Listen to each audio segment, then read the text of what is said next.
there right now. Support this man, Black Media. He makes sure that our stories are told. Thank you for being the voice of Black America, Roland. Stay black. I love y'all. All momentum we have now, we have to keep this going. The video looks phenomenal. See, this difference between Black Star Network and Black-owned media and something like CNN. You can't be Black-owned media and be scared. It's time to be smart. Bring your eyeballs home. You dig?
Today is Monday, February 26, 2024. Coming up on Roland Martin Unfiltered, streaming live on the Black Star Network. Descendants of formerly enslaved people at Saint Louis University, they want the university to pony up to the tune of billions of dollars as reparations for their ancestors building that university. We'll talk to folks involved in this case. Also, a nonprofit housing watchdog group has filed suit against several Massachusetts property companies and real estate brokers for discriminating against low-income housing tenants. Donald Trump actually stood in front of a group of black conservatives in South Carolina and said, "Black people love me because I have mugshots and I'm being indicted." Right. And Florida Congressman Byron Donalds actually defends Trump's racist comments.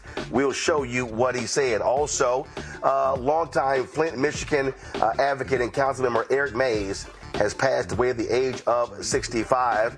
And the 6th annual Urban One Honors aired last night, celebrating the 20th anniversary of TV One. I was involved in that as well, so we'll show you some of what took place. And Bob Costas, whoa, he does not hold back for what he had to say about Donald Trump and toxic MAGA cult. We'll show you that as well. It's time to bring the funk. I'm Roland Martin Unfiltered on the Black Star Network. Let's go. He's got it. Whatever the miss, he's on it. Whatever it is, he's got the scoop, the fact, the find. And when it breaks, he's right on time and it's rolling. Best believe he's knowing. Putting it down from sports to news to politics. With entertainment just for kicks, he's rolling. It's on go, roll, roll, y'all. It's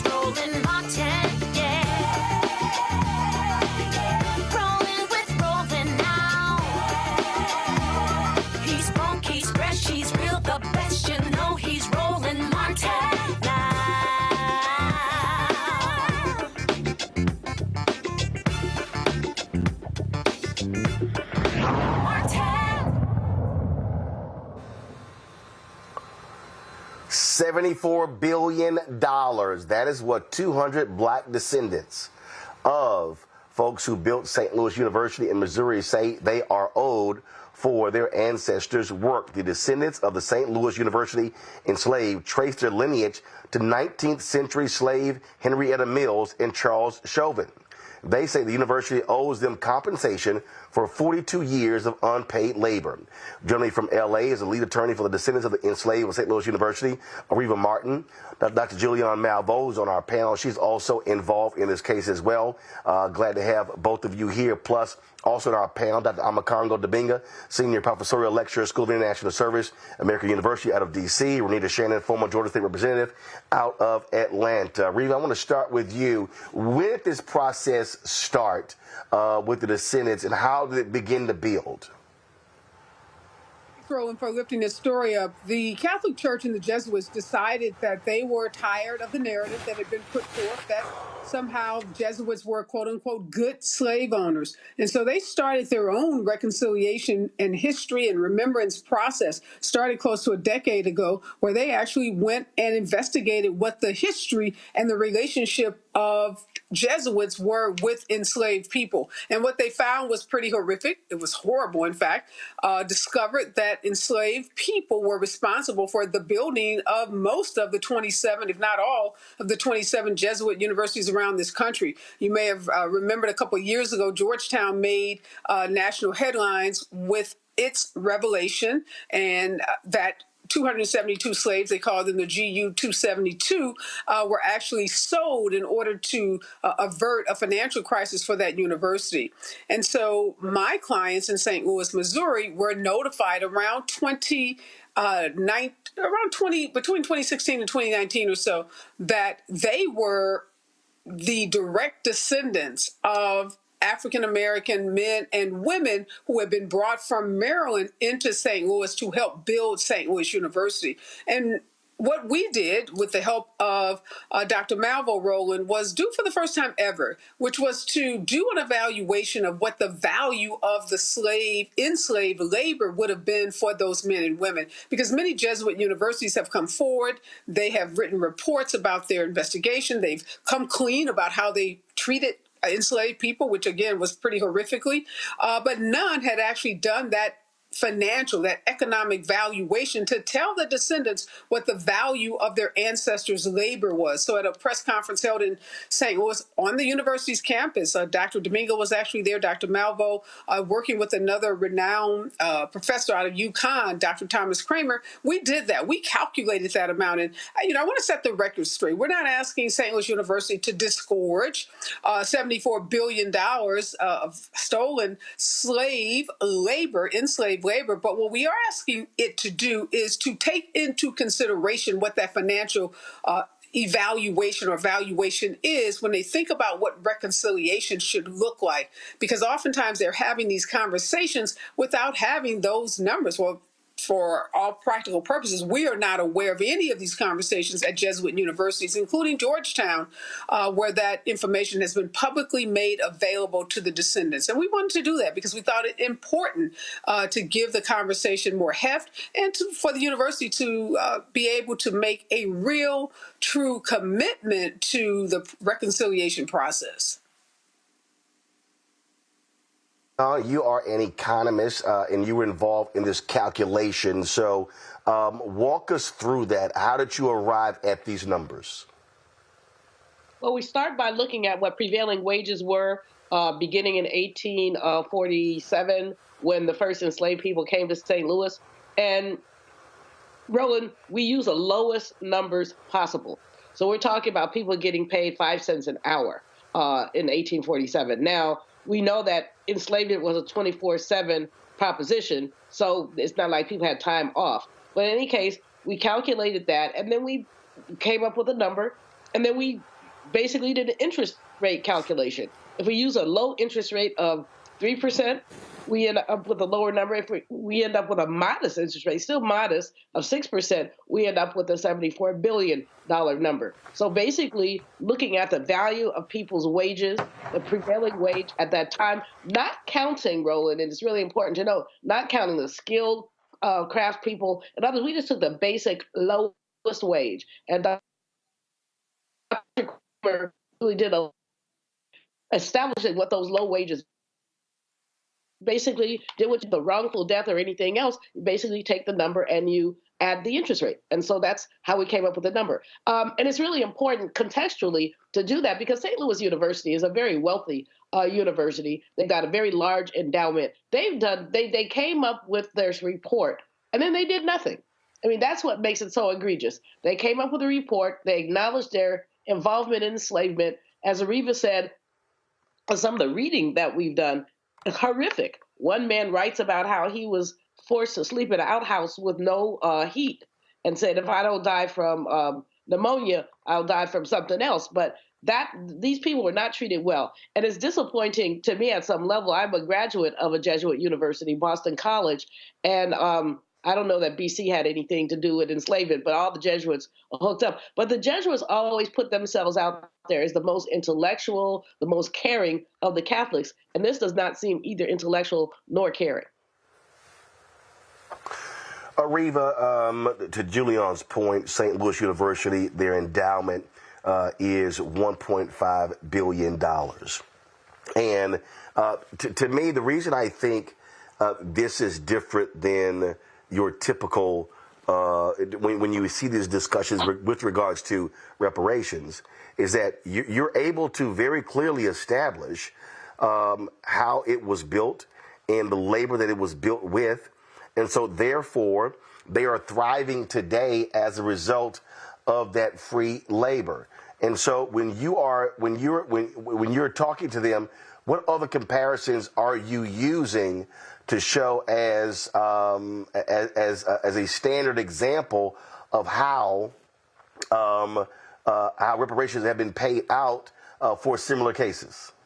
There are some examples, Roland, of some other universities and colleges that have gone through this reconciliation and healing process, and we were able to show them a theological university that actually has gone through this process and made restitution, cash payments, a part of its healing work.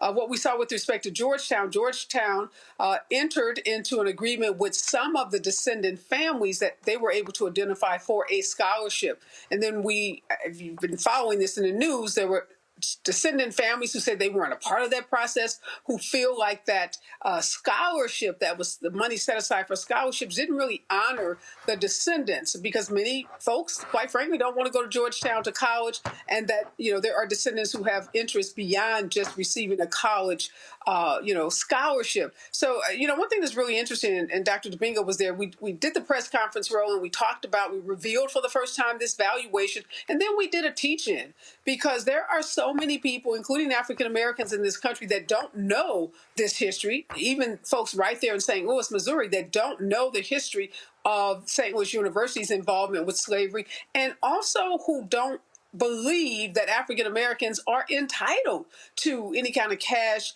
reparations or restitution. So we are not only communicating with and engaging with the university, we're also raising awareness about this issue.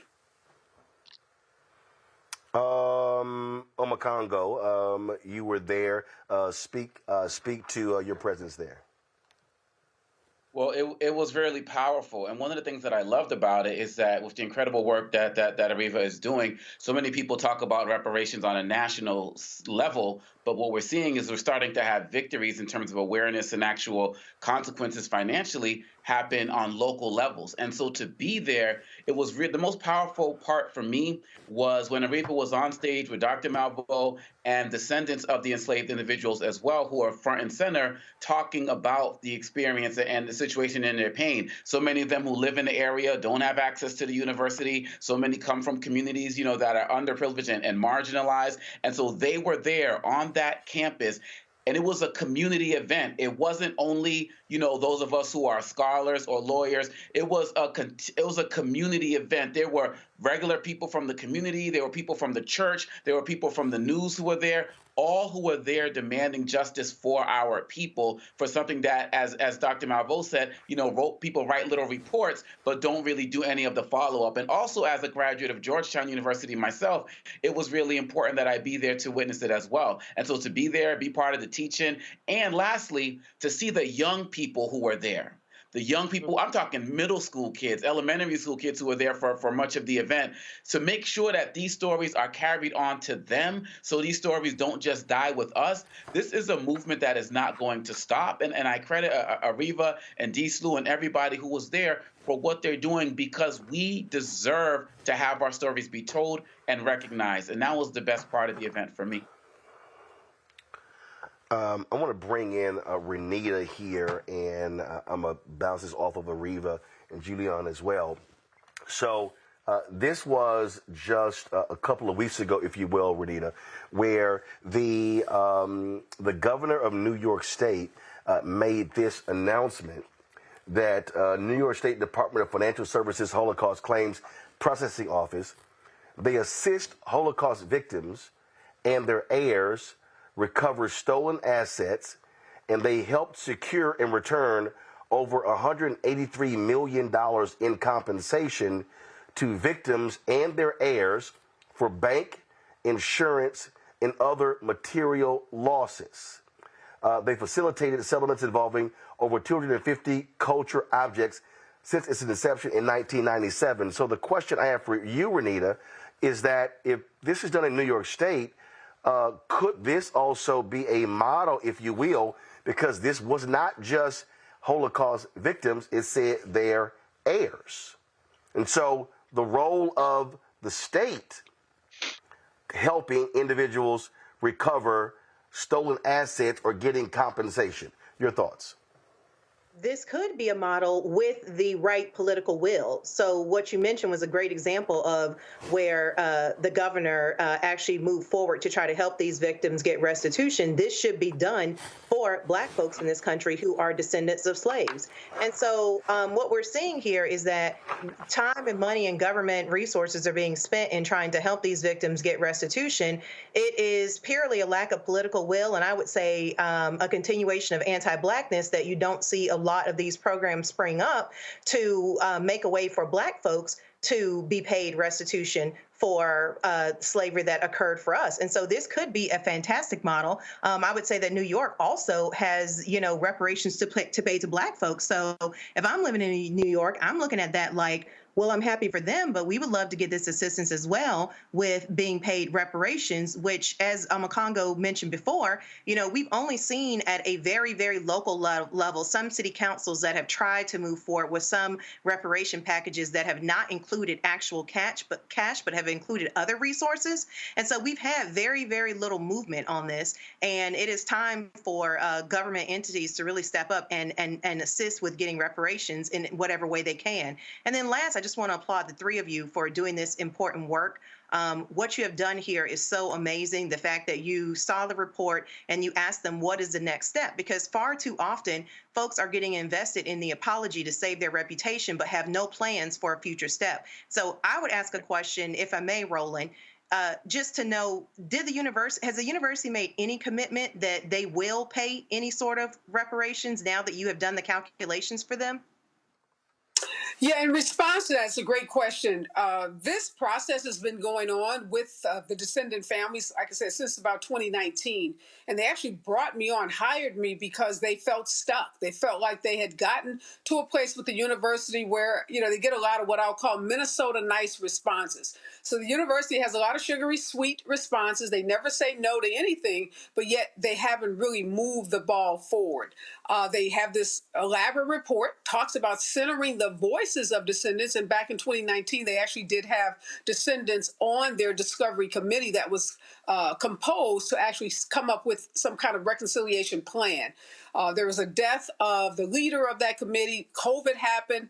And to be honest with you, since 2021, COVID's over. They found new leadership for this committee, but the university hasn't done much. So my job as the lead attorney, civil rights attorney, is to push this process forward, to bring together those coalition partners in St. Louis, to bring together those national voices who say that this issue matters, and to try to force the university to live up to the promises, because they've made all the right statements. They've made, tremendous promises to the families, but they've not lived up to those promises.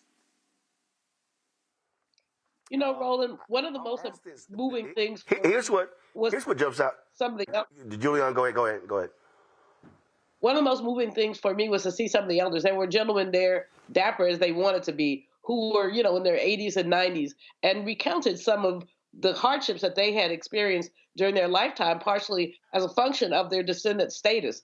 They have, one brother said, you know, I said, what do we take away from this? He said, never give up.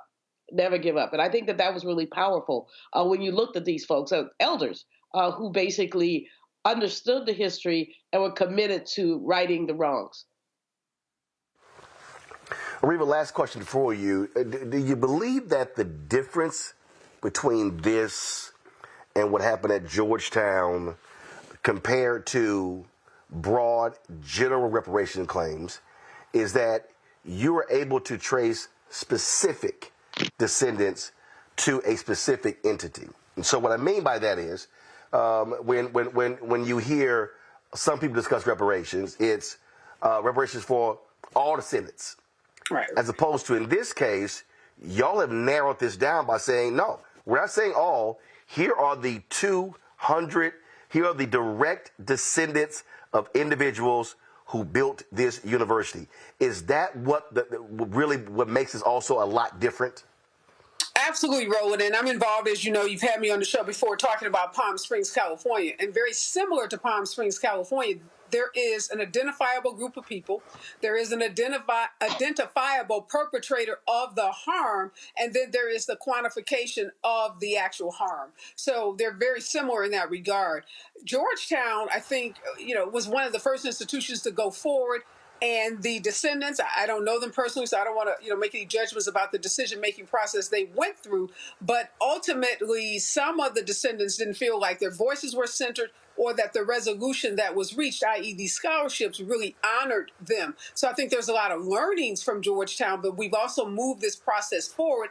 And there is, Roland, in the zeitgeist, I would say, this trepidation, this fear to talk about cash payments when it comes to Black folks, whether we're talking about reparations or these narrow restitution actions. And I think all of us that work in this area have got to get comfortable saying cash payments are completely acceptable, should be on the table, and with every other group, as you just read out from what's happening in New York, there isn't that same level of hesitancy when it comes to cash payments. So I do think there's some lessons to be learned from Georgetown, and I know my clients are interested in kind of a range of things that will constitute healing and reconciliation, and cash payment is one of those. And we're not afraid to say that out loud, and we should not, as a people, Black folks, be concerned that somehow that makes us look like we just want a money grab or something. And that's a narrative that's been, again, disseminated and repeated over and over again in mainstream media and even amongst some of us.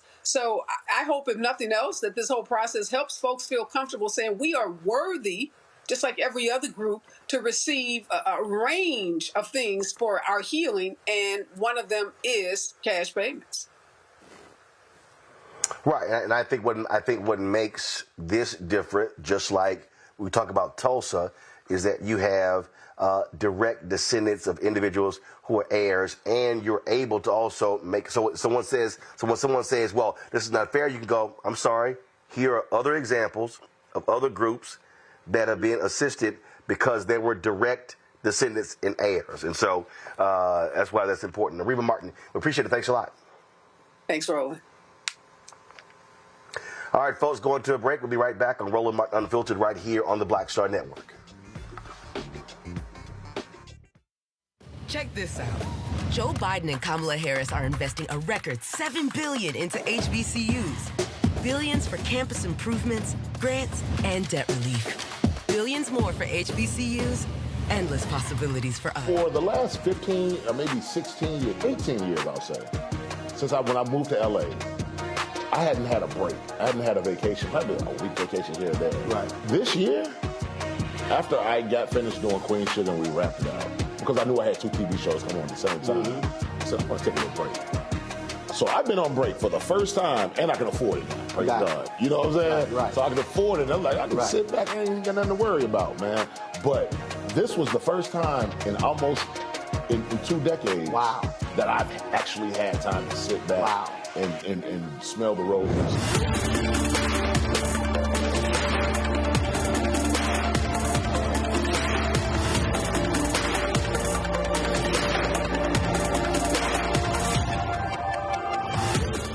Next on The Frequency with me, Dee Barnes, the amazing Drew Dixon. She gives us the details behind the HBO documentary that shed light on the alleged sexual assaults by Russell Simmons. And we're talking about the Netflix documentary, Ladies First, right here on The Frequency on the Black Star Network. This is Reggie Rock Byford. You're watching Roland Martin, unfiltered, uncut, unplugged, and undamn believable. You hear me?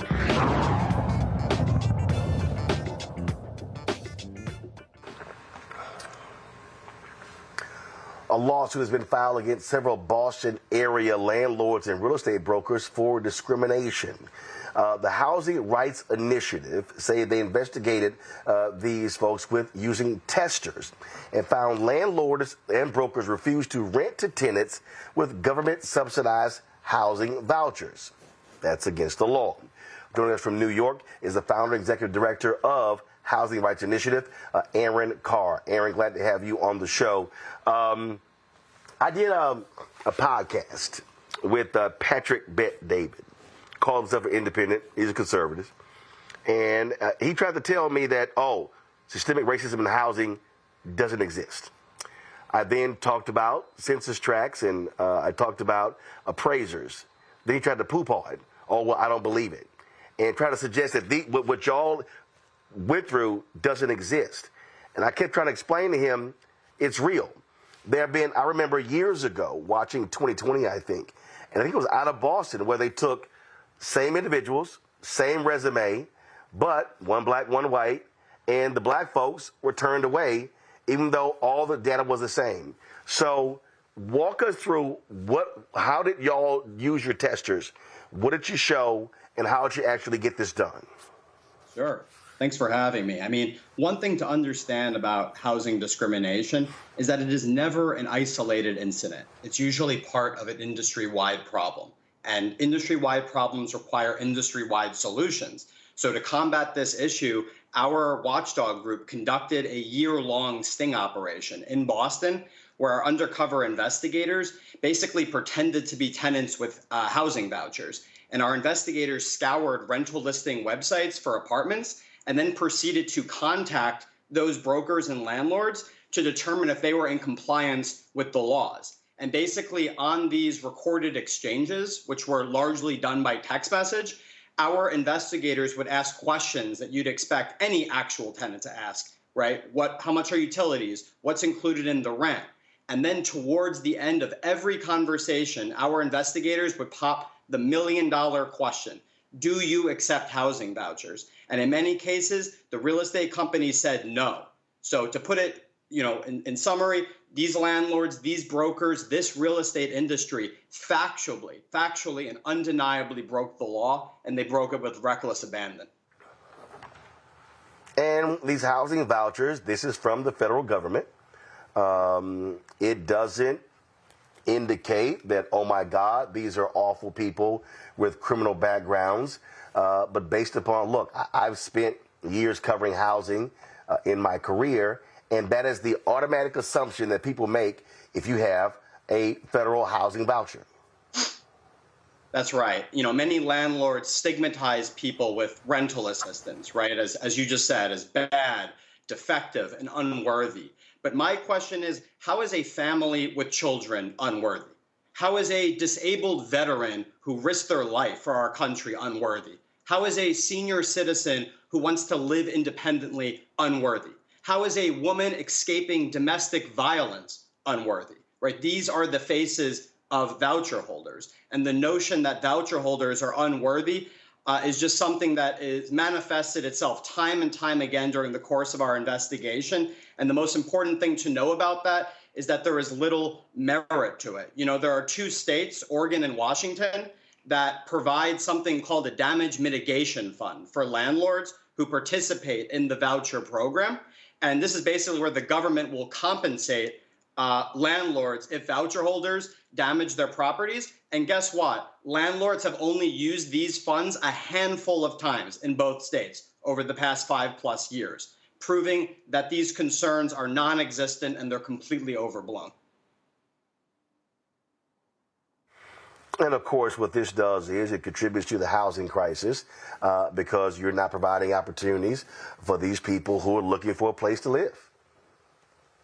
That's right. I mean, brokers and landlords are the gatekeepers of housing, and they get to decide where families live, where people work, and where children get to go to school. And that's the thing about housing discrimination. It goes beyond the walls of housing and literally touches upon everything. And you mentioned before that your conservative friend basically said, this is not a big deal. It doesn't exist. And what I want the American public to understand is that housing discrimination is not just an attack on tenants. It's actually an attack on taxpayers, because homelessness is both morally reprehensible and, as conservatives might put it, it's fiscally irresponsible. Because when families are unable to use their vouchers due to housing discrimination, what happens? They become homeless, right? And homelessness increases homeless shelter costs. It increases healthcare costs. It increases court costs, unemployment costs, right? All costs across the board.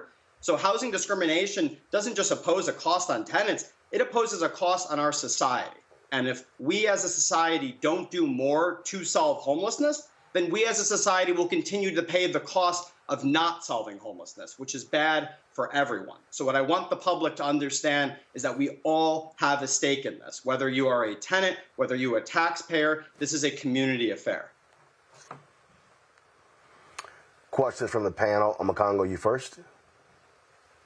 First of all, as a Boston native, I really want to thank you for exposing this. And having lived there for so long and seeing the consequences of housing policy up front, it's been so problematic for so long.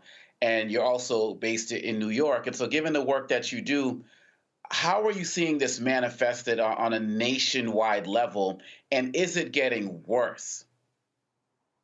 So we are doing this work in California. We're doing this work in Boston. We're doing this work in New York City and a couple of other places. And I would say that the areas where it is most prominent are the areas that lack housing and affordable housing. So I think supply shortages, affordable housing shortages, that is where we are seeing the highest levels of discrimination, which makes total sense because when landlords aren't desperate for tenants, they tend to get very choosy and very discriminatory. So there's two things we need to do here. One, we need to proactively and enforce our fair housing laws unapologetically and systematically, and we also need more affordable housing. Renita? Well, thanks for the work that you're doing. I firmly believe that this is a nationwide problem. Here in the Atlanta metro area, we see similar results in that people wait years to get a housing voucher. And then when they do, it really doesn't make a difference because there's really not a lot of housing available for them to rent. There's not a lot to rent in general, but on top of it, there's so much discrimination from landlords who feel like the renters are going to damage their property, when in reality, it doesn't really make sense what they're saying because choosing to rent to someone who has a Section 8 voucher, the government is agreeing to pay either part or all of their rent. So you're actually a little more guaranteed that you're going to get paid as a landlord versus someone who does not have a voucher. And, you're just sort of rolling the dice that they will actually be able to pay. My question for you is, the program that you mentioned where some states have moved forward with creating a fund in case any property is damaged to sort of entice landlords to not move forward with stereotypes, how widespread is that program? Or how many states have something like that in existence?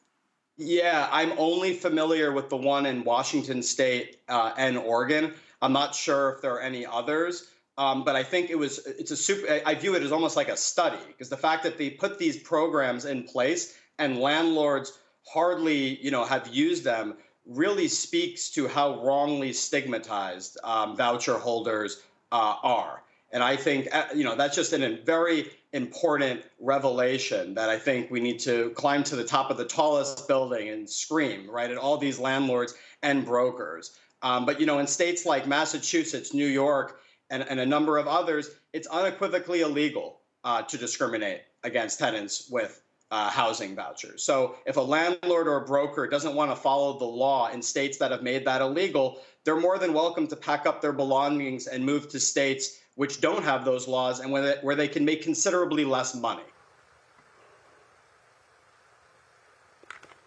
Julianne? I want to put, first of all, thank you for your work. It's really important.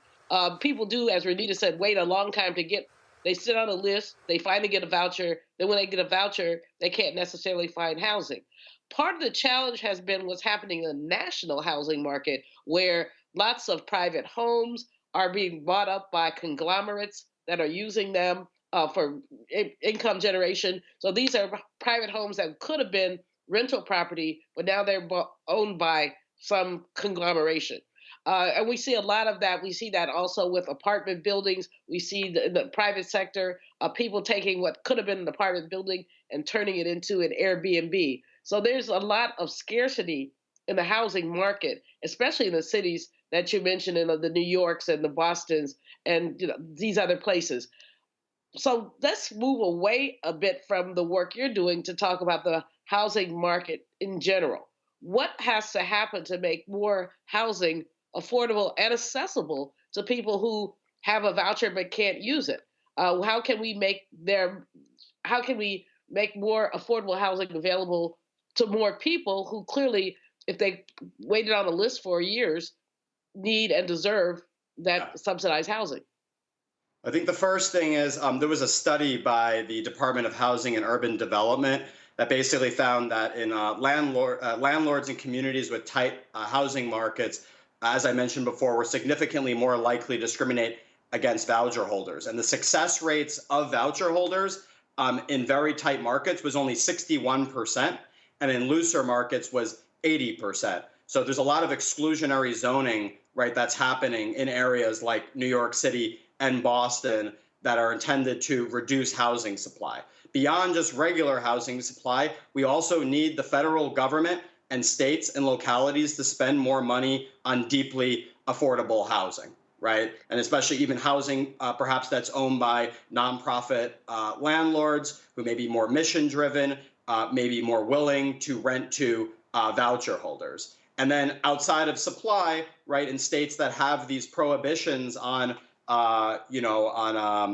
discrimination, we really need governments to step up to the plate and enforce the law. I mean, I love my nonprofit. I'm really proud of the work that we're doing, but I don't want governments to over-rely on us. I want them to be proactively and systematically enforcing our laws. Because as impressive as I think, this investigation in Boston was, whatever we can do, the government could do 1,000 times better if it had the resources and political will to get the job done. So at the end of the day, we need more housing, we need more affordable housing, and we need to build back government capacity, because that's really how we're going to reduce homelessness in some of the tightest markets in the country.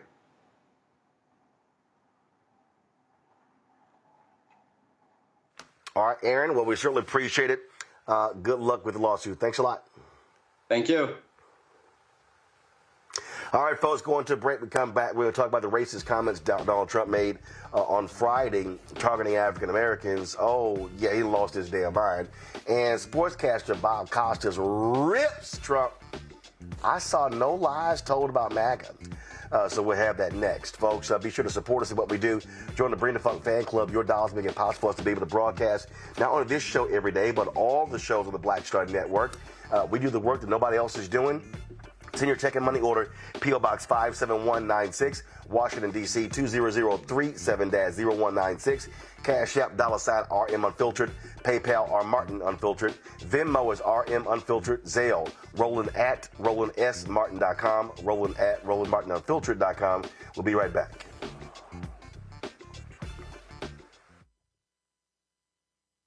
You heard why we're marching, and it's really a launch.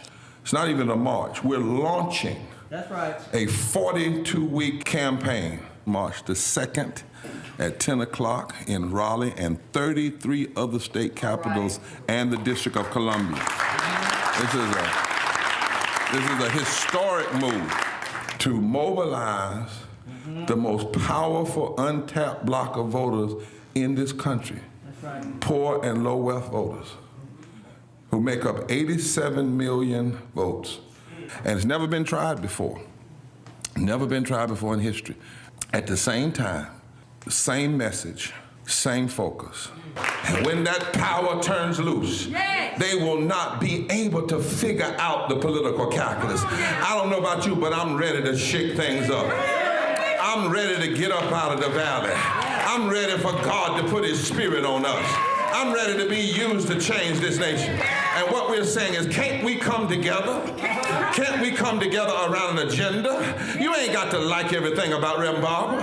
You don't have to like everything about Sangria. You don't have to like everything about Long Choir. But can we come together and say, it's time to end poverty as the fourth leading cause of death?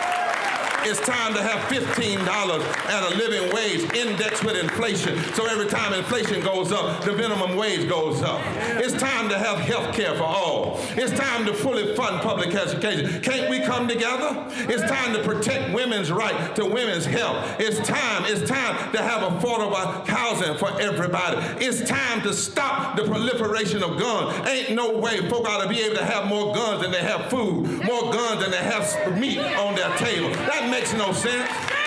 Isn't it time for division to be ended and love to take over? Can't we organize around that? Look at your neighbor and say, neighbor, I don't need to like everything about you, but can't we organize for power?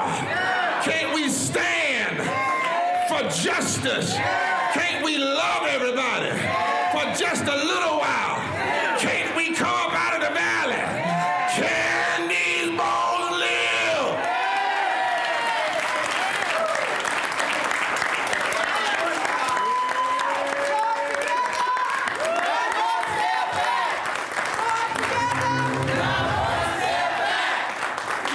What's up, y'all? This is Wendell Haskins, a.k.a. Win Hogan at the original T-Golf Classic. And you know I watch Roland Martin Unfiltered.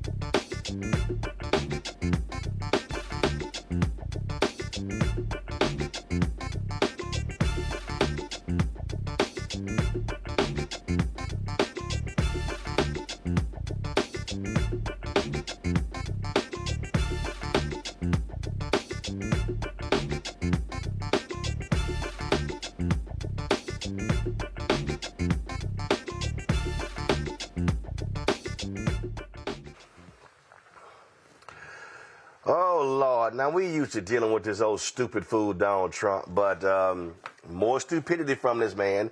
He stood in front of a room full of black conservatives. Well, you look at the pictures, most of the folks in the room were white. And compared his legal issues to the injustices that African Americans face in the legal system. Yeah, he actually said that. Go ahead and press play. These lights are so bright in my eyes that I can't see too many people out there. But I can only see the black ones. I can't see any white ones, you see? That's how far I've come. That's how far I've come. That's a long way, isn't it? These lights. We've come a long way together. And then I got indicted a second time, and a third time, and a fourth time.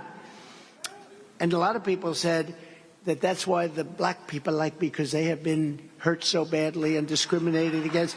And they actually viewed me as I'm being discriminated against.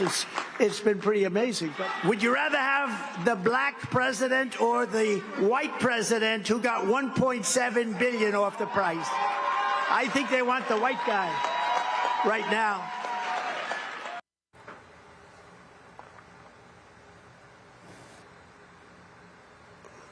Okay.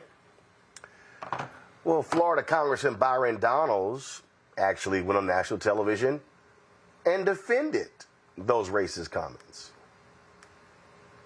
Sounds like Donald Trump was implying that he can win black voters because they get indicted all the time, too. Is that what he was saying? Well, I think it's in part of that. That's part of it, Kristen. Look, it was a great night Friday night in Columbia, South Carolina. The president was really just enjoying himself. It was a great celebration for black conservatives across our country. But let's be very clear. Our economy is a mess. Our border is completely unsecured. These things are causes of major concerns for black voters, like it is for every voter in our country. But then when you layer on the fact that, yes, this is political persecution from the Department of Justice and from radical DAs throughout our country, this is something similar that black people had to deal with the justice system themselves. And so their look of it is real simple. Well, dang, if the government's going after him with foolishness, he can't be that bad, especially considering the fact that Joe Biden is terrible at his job. Congressman, let's just be clear. All 4 indictments against former President Trump were brought by grand juries. There is no evidence that the indictments are political in nature. But let me stick to the question here. Let me get you to respond to Biden campaign co-chair and former Congressman Cedric Richmond, who said this about his comments. Donald Trump claiming that black Americans will support him because of his criminal charges is insulting. It's moronic, and it's just plain racist. How do you respond to that charge, that it's just plain racist? What I would say is that Cedric is trying to play politics and use racial politics even now as we get into the general election. That's one. Number two, like I said at the top, the number one reason why minority voters in our country want to support Donald Trump is because he did the job of president. He did a great job as president. Our country was secure. The economy was great. These are all things that Donald Trump talked about Friday night. He also did talk about the indictments. What Americans don't want to see, especially black Americans and anybody else, they don't want to see a politicized Justice Department. They don't want to see a two-tier system of justice. They want justice to be followed. They want Lady Justice to be blind. That's what the American people want. That's what black voters want. That's what everybody wants.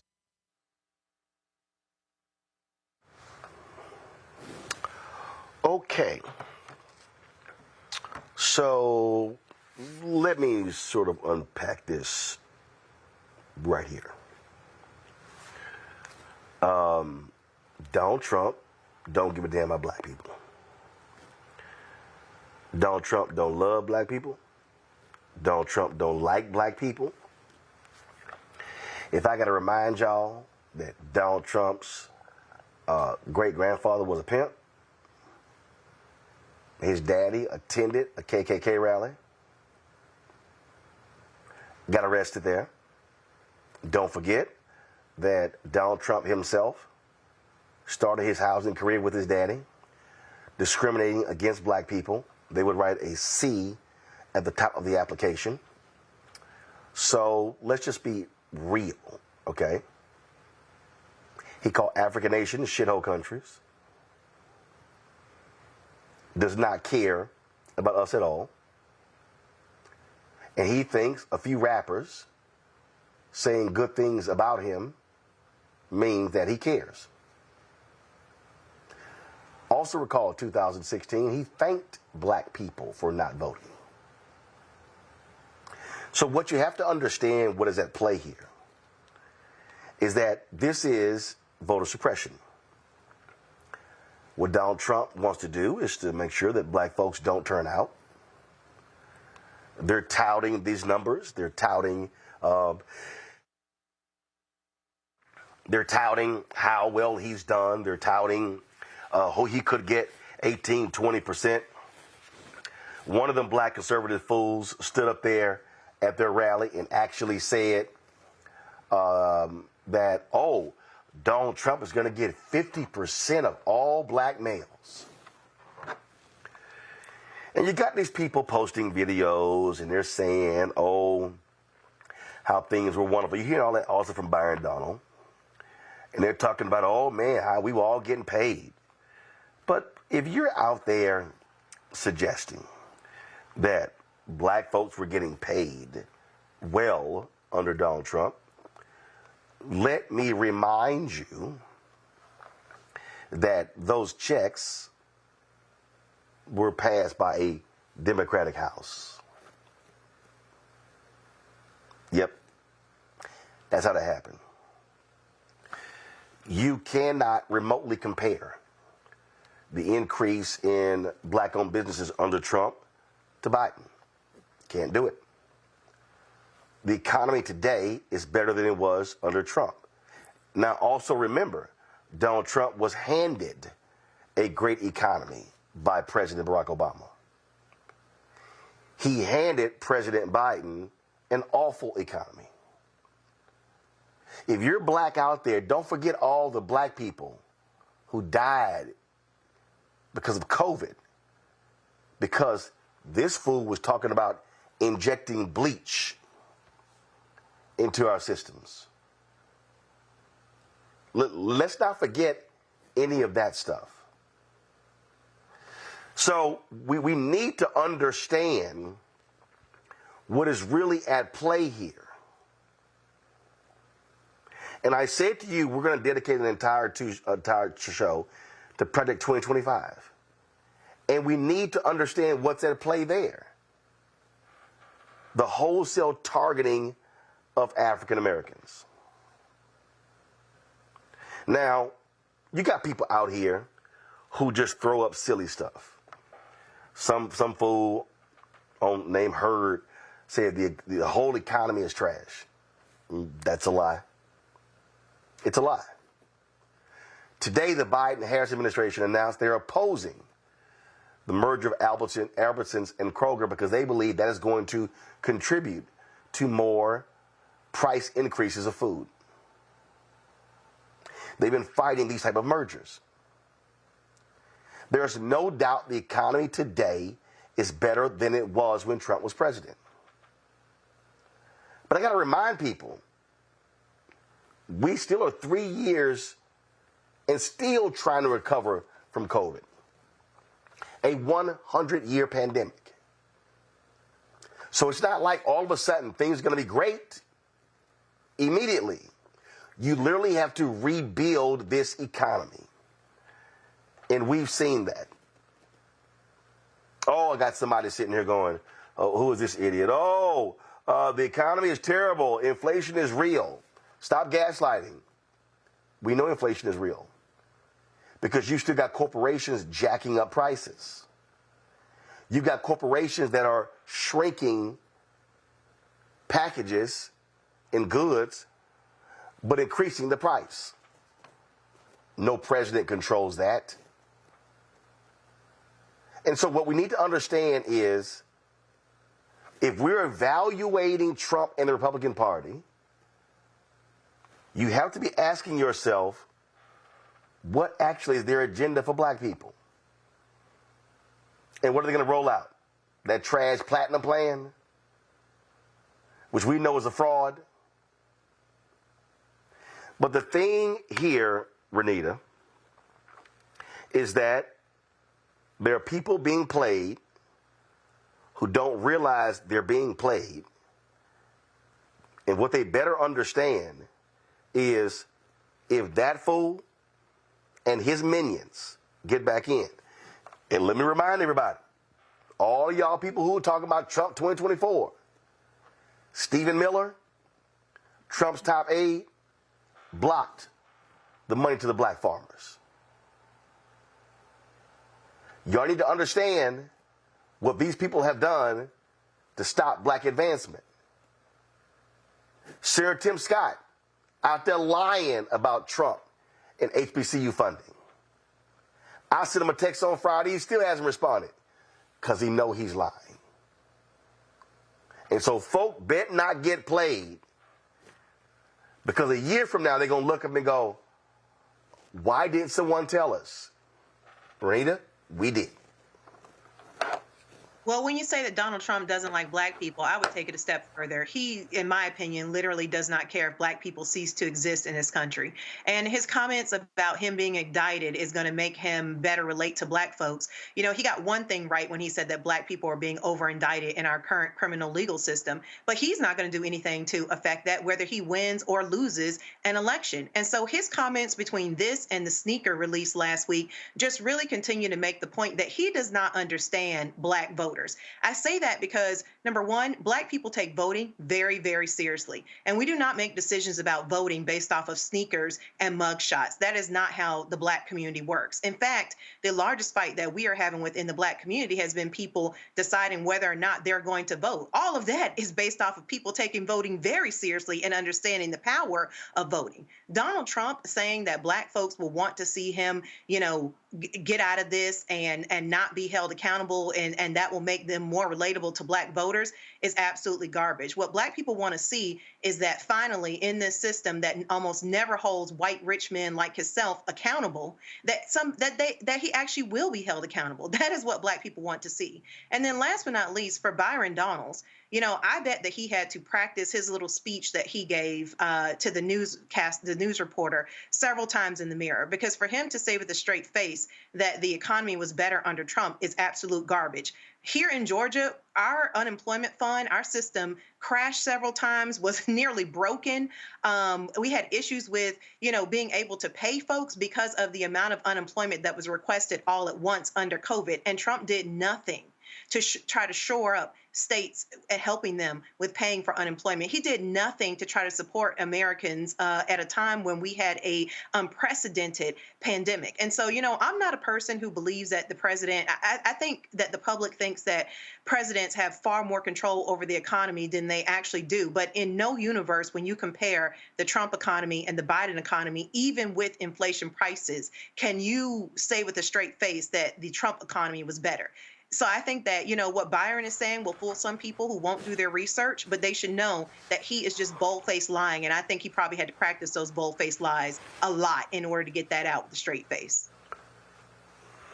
And, Julianne, the thing that people need to understand is that when you're talking about the economy and when you're talking about what needs to be done, like you got idiots like Sean Dupree, right? He goes, Roland hates the fact that Black men are abandoning the Democratic Party. Well, Sean Dupree, Republicans are abandoning the Affordable Care Act. Black health care, in terms of those uninsured, is at its lowest ever due to the Affordable Care Act. Guess who wants to get rid of that? Trump and the Republicans. We would be stupid, Julianne, to vote for that fool and these MAGA cult folks and put them back in office. Well, Renita said there's something that's very essential. Do your research. The fact is that what the Orange Man has done is that he's worked on the most racist tropes there are. Black people like me because I've been indicted. Give me a you-know-what break. That's absurd. It's ridiculous. It's insulting. These golden sneakers or whatever he has, Black people like, according to him, these sneakers. Again, absurd, insulting. But people have to do their research. There have been a spate of stories in the past month or so, really starting in late November, talking about Black men abandoning the Democratic Party. I haven't seen any hard surveys, but you keep hearing these stories. Brothers are abandoning. And I will tell you, my male sibling, who I fight with all the time, he voted for Trump in 16. He did not vote for him in 20. And I said to him, he has 4 sisters. I'm like, fool, why would you vote for that man? Here's what his answers were. Number one, he likes the fact that the Orange Man is the entrepreneur. Number 2, he likes his machismo, which I think is just disgusting. And number 3, he has issues with immigration. And he feels that Trump will have a harder line on immigration. He's in construction, and he can tell you stories about how immigrants come in and they low bid, on construction jobs. First of all, your brother also got to understand Trump used illegal immigrant labor at Mar-a-Lago and Bedminster. Exactly. No, we have had it's 20. He don't hate illegal immigrants when he can use them. And damn it, he married one. No. There you go. But the fact is that the spate of stories keeps coming out, and what I'm learning or noticing like with my brother and some of his friends, is they see the stories and they feel, well, see, other brothers are leaving too. So the issue is, as again, I just go back to what Renita said and talking to some people today, do your research. Get for real. This economy is better than it ever was under the Orange Man. It really, we have a very solid economy. Inflation is our biggest challenge, but it's coming down. The unemployment rate has been below 4% for almost a year. The 2-to-1 black to white unemployment ratio, that has broken. So right now, the black unemployment rate is like the white unemployment rate is, overall employment is 5.7, 3.7, ours is 5.7. So that's the 2-to-1 has broken. So that was almost, you could count on it. So we have a better economy than we've ever had. And then as everyone has said, the HBCUs have benefited. So many have benefited, and I think as somebody said earlier, people have a mistaken impression of what a president can do. President Biden tried to do student debt forgiveness, and the courts would not allow him to do it in an overarching way, so now he's done it in a piecemeal way. The Biden-Harris administration is committed, frankly, to black success. Now, are they perfect? Oh, hell no. Could they do more? Yes, but they also have to deal with political realities. So I find it totally frustrating, number one, that like that person that Christian Walker was talking to on Meet the Press, I mean, it's not only did he drink the Kool-Aid, but he spiked it. But we basically are looking at people who will do anything. Tim Scott somebody needs to have a paper bag party with him. Just take him outside and I don't understand how he continues to tell the lies that he tells. But we know he's basically baldly so ambitious that he would get engaged, baselessly. Let me stop. Simply, folks, do your research. If you do your research, you will understand that the Biden-Harris administration have done a good job. Could they do a better job? Yes. Could they, given certain political realities? We're about to shut down again, Roland. That little Mike Johnson from Louisiana refuses to put legislation in front of people. We're about to go back into a government shutdown unless somebody pulls a rabbit out of the hat. That's not Biden-Harris. That's Republicans. Before I go to you, Congo, Bob Costas was on CNN over the weekend, and boy, did he nail it. You come at this from a position of not wanting to see Trump get elected. You should state that at the outset. True? Yes, absolutely. He is by far the most disgraceful figure in modern presidential history. He's only become more disgraceful since 2016 and since 2020. He is a bubbling cauldron of loathsome traits, and it's only those who are actually suffering from Trump derangement syndrome, which is the way they and Fox News and all the rest of MAGA media try to brush aside all the legitimate criticisms of Trump. You have to be in the throes of some sort of toxic delusion, in a toxic cult, to believe that Donald Trump has ever been, in any sense, emotionally, psychologically, intellectually, or ethically fit to be president of the United States. But his supporters are locked in on that. There is no cult of Joe Biden. Yeah. Well, Congo, he summed it up. Pretty much. I mean, #Ether, right? I love it. I mean, look, when it comes down to it, we've been talking a lot about the Trump versus Biden economy. It's also, I just want to add one thing to that Biden's economy was better under Trump's before COVID.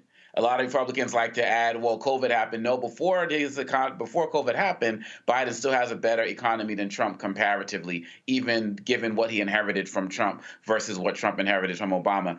When it comes to that speech in South Carolina, one of the things we have to be mindful of is that those comments that he's making about the indictments and all of these other things, there's just two things I want to say. If we are so anti-courts and all of this other type of stuff, why are there 4 black people who are involved in trying to put Trump away? Fani Willis, Alvin Bragg, Letitia James, and obviously Judge Chutkan is the judge, obviously, so she's not going at him, but she's in charge of that trial as well. And a lot of us seem to be really big fans of them right now.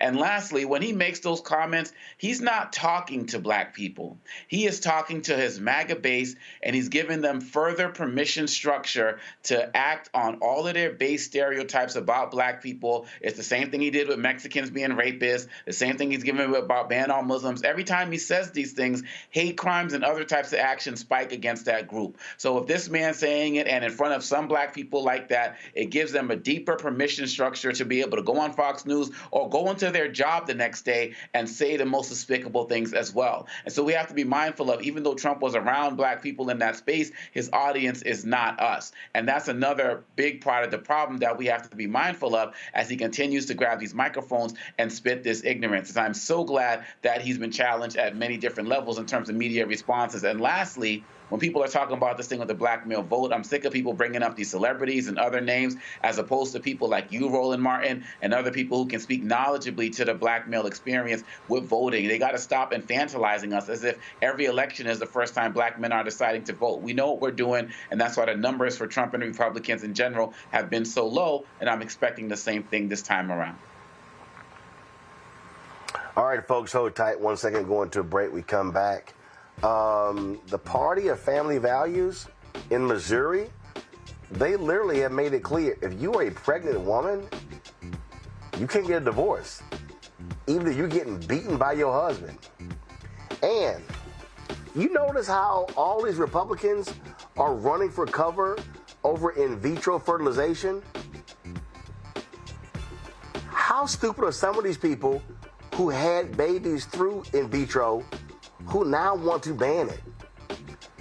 I told y'all these people ain't pro-life from the womb to the tomb. They are deranged. You're watching Roland Martin Unfiltered on the Black Star Network. Check this out. Joe Biden and Kamala Harris are investing a record $7 billion into HBCUs. Billions for campus improvements, grants, and debt relief.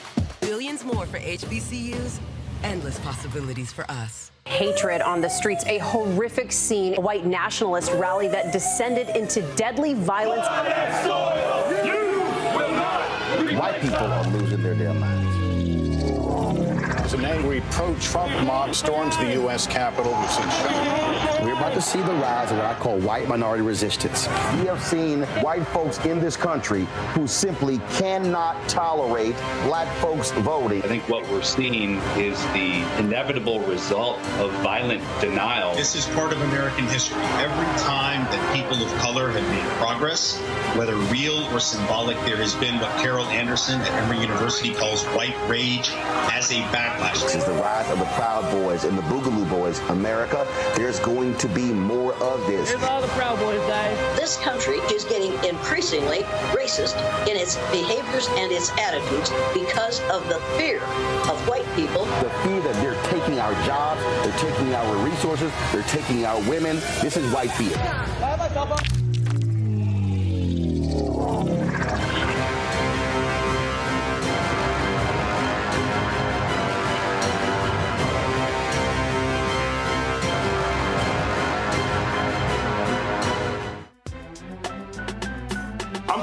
Muhammad, live from LA.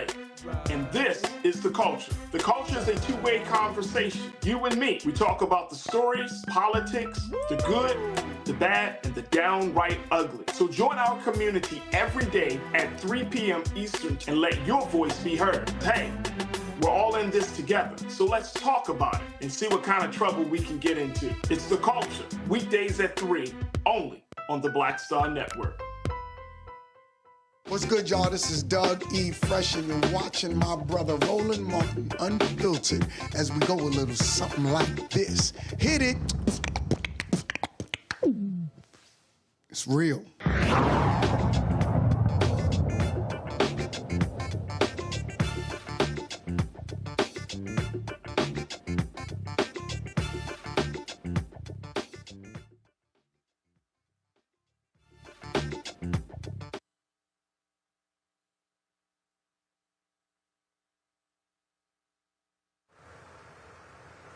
Okay, got Black and Missing, folks.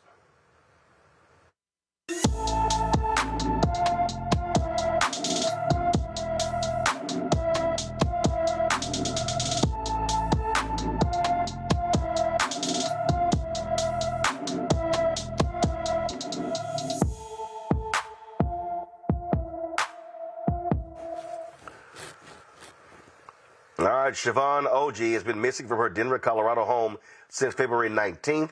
The 17-year-old is 5 feet 7 inches tall, weighs 120 pounds, with black hair and brown eyes. Anyone with information about Siobhan Ogle is urged to call the Denver, Colorado Police Department at 720-913-2000,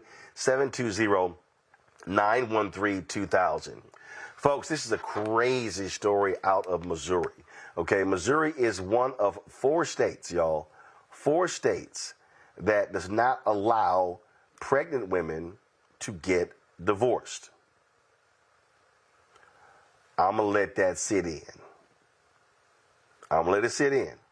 So if you're a pregnant woman in Missouri, and let's say you're in an abusive marriage, well, Missouri judges cannot legally finalize a divorce if a woman is pregnant. A mom-to-be can still file for divorce in Missouri, but the court must wait until after the woman gives birth to finalize child custody and child support. Folks, there are no exceptions, not even if domestic violence is an issue. The other states, Texas, Arizona, and Arkansas. That is absolutely crazy, Julianne. It's beyond crazy. But again, you have these people who want to control women's bodies. That's what they want to do. And they want to, we're going back to the Handmaid's Tale and something like that. If you want, why do you want to get divorced while you're pregnant? Because a dude was a fool. He put his hands on you. He did something to you. And basically, it's restricting women's right to choose, not only choose in terms of bring a pregnancy to term, but choose in terms of who their partner is. How does the government get involved in this? It's really, Roland, it's beyond absurd. And then to throw child support in as an issue, you go pay child support, whether you're divorced, you'll go pay child support. So I do not understand why so many male, and let's underline, these are male legislators who are attempting to assert control over women's bodies. And I do not, I'm puzzled by it. As you say, Missouri is not the only state, but this is something we see encroaching between the end of Roe. We literally see women having more control, less control rather, and fewer choices about how they live their lives. It's absurd. And I hope that some of the women in the Missouri state legislature will do what they need to do to reverse this ruling. That's really what has to happen, and that's the blessing of having more and more women of both parties in legislatures, is that they're able to look at some of these issues and say, what fool thought this up? That's all you can say is, what fool thought this up? Look, here's a perfect example, Omokongo. So the Alabama Supreme Court made its ruling regarding in vitro fertilization. And so Republicans are scurrying, trying to claim that they are in favor of it. Go to my iPad, y'all. So check this out. Here you have a Republican. This is crazy. Michelle Steele, a Republican congresswoman from California, is sponsoring a bill to ban all abortions nationwide and ban IFV nationwide, even though she had a kid through IFV. These people are absolutely demented. Wow. And, it kind of goes in line of that Jimmy Kimmel skit that came out over, last few days, where they're asking, Trump supporters about their thoughts about Biden, and then they trash him. And then they say, oh, I meant to ask about Trump, because they were asking questions about Trump and shin splits and stuff. And then the people automatically switch their critique to praise when they switch from Biden to Trump. This is what's going on right now. They have no morals, and they all feel like no matter what happens, no matter what these judges do, no matter what Trump does, they have to just fall in line to support these platforms. And this is what is really important that we have to understand. People talk about how could Trump be embraced by these white evangelicals and the like. He's not a moral man. He goes against what they're supposed to be about. And I heard someone say this on another show today. It's not about the morality, it's about the power. And Trump and his ilk are giving these guys access to power so that after that, they can do whatever they want in terms of their moral platitudes and a lot of the nonsense that they're spewing. That judge in Alabama was citing the Bible in his ruling on IVF. And here we are supposed to be in a country that's supposed to, believe in separation of church and state. Mike Johnson doesn't believe in the separation of church and state. Trump will say whatever these white evangelicals want to hear so that he can go along with them as well. This is part of the concern. This is about sending women back to the 1950s and 60s and 70s in order to assert power, period, bottom line. And so this is where the time where we have to all get on the good foot and realize that it's not just about what he would do to black people. It's not just about what he would do to rounding up people who are migrants or Muslims. It's not just about what he would do to the poor. It's about all of this combined with all of the hate and insensitivity that is directed towards women as well. These men are misogynists. They don't care about women. And the example that you gave with that representative shows that many will fall in line in order to feel like they have some semblance of power with the men as well. And if we don't get this together in 2024, that's going to go from 4 states to 25 to 30. Who knows? But now is the time that we're putting everybody on blast. It's really the time to take action now, literally before it's too late. And listen, Julianne, this is very simple. And I saw a story over the weekend that talked about this here. How these white evangelicals, they've just made it clear, this is about power. It is not about morality. It ain't about none of that stuff. This is about power.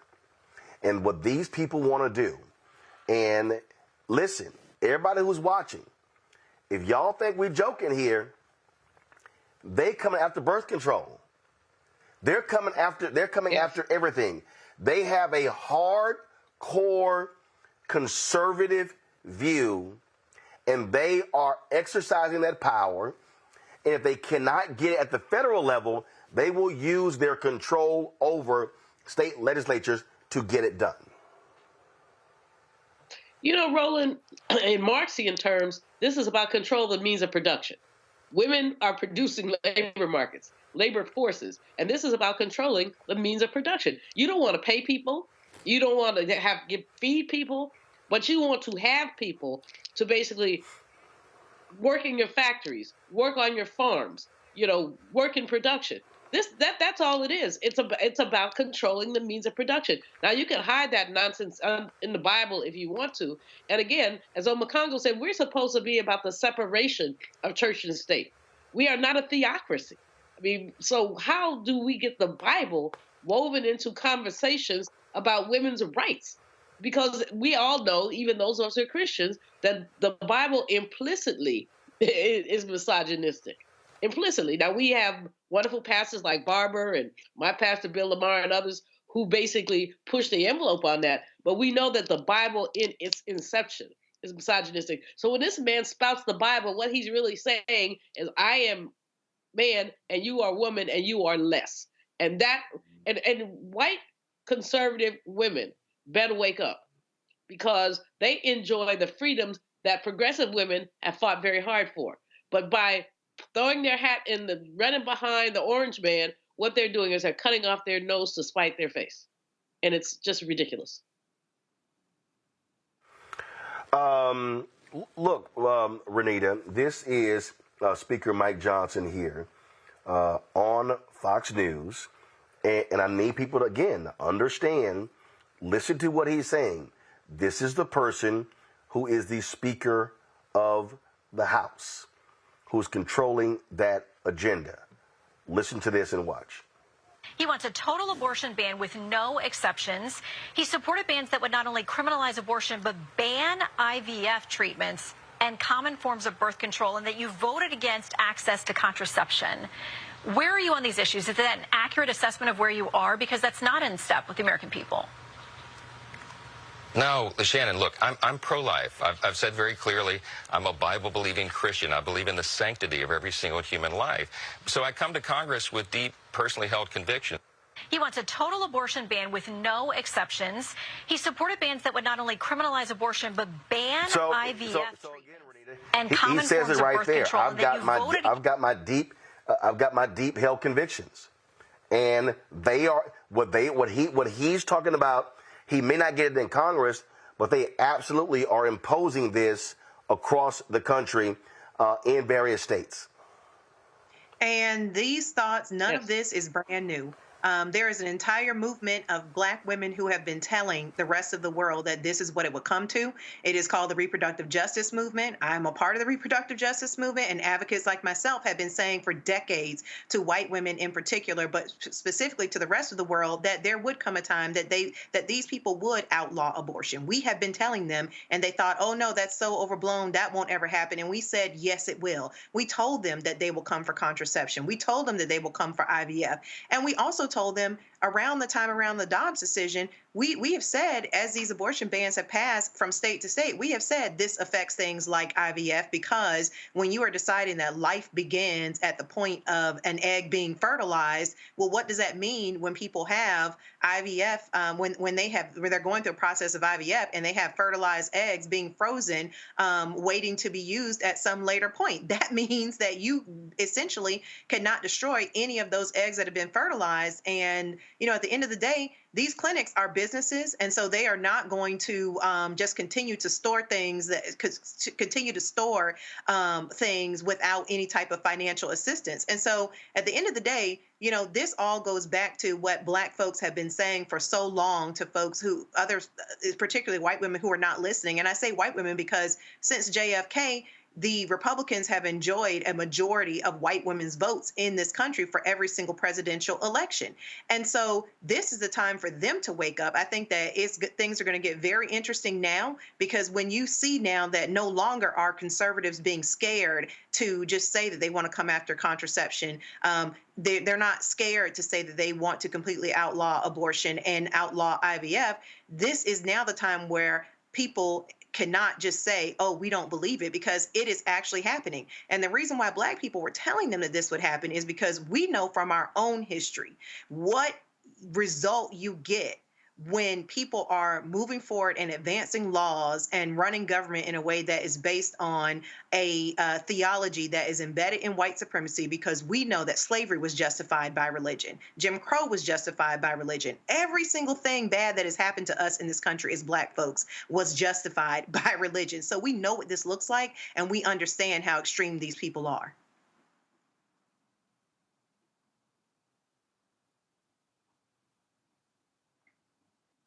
In fact, here is Mike Johnson. Here's Mike Johnson, literally blaming mass shootings on no-fault divorces, which they blame women, feminism, and Roe v. Wade. Y'all need to be aware of what these people are saying and doing, y'all. So, folks watching, check this out. You remember in the late 60s, we invented things like no-fault divorce laws. We invented the sexual revolution. We invented radical feminism. We invented legalized abortion in 1973, where the state, the government, sanctions the killing of the unborn. I mean, we know that we're living in a completely amoral society. And so people say, how can a young person go into their schoolhouse and open fire on their classmates? Because we've taught a whole generation, a couple of generations now of Americans, that there is no right and wrong. You remember in the late 60s, we invented things like no-fault divorce. Well, that's how they roll it. And people need to understand that's what we're dealing with. And these are the people who are in power. And they're not going to stop. And they're going from Georgia to Florida to North Carolina to South Carolina, Tennessee, Arkansas, Texas, all across the South. That's what they're doing. So folk better wake up.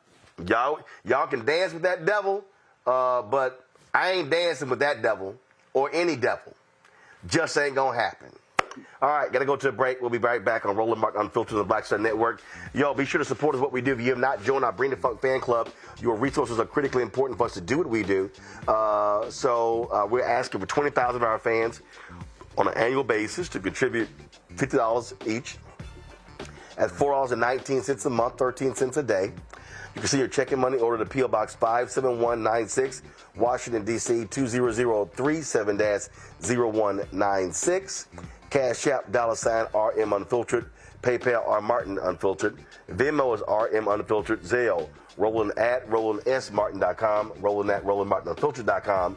And be sure to download the Black Star Network app Apple phone, Android phone, Apple TV, Android TV, Roku, Amazon Fire TV, Xbox One, Samsung Smart TV. We'll be right back. You heard why we're marching, and it's really a launch. It's not even a march. We're launching. That's right. A 42-week campaign. March the 2nd at 10 o'clock in Raleigh and 33 other state capitals and the District of Columbia. This is a historic move to mobilize the most powerful untapped block of voters in this country. That's right. Poor and low wealth voters who make up 87 million votes. And it's never been tried before. Never been tried before in history.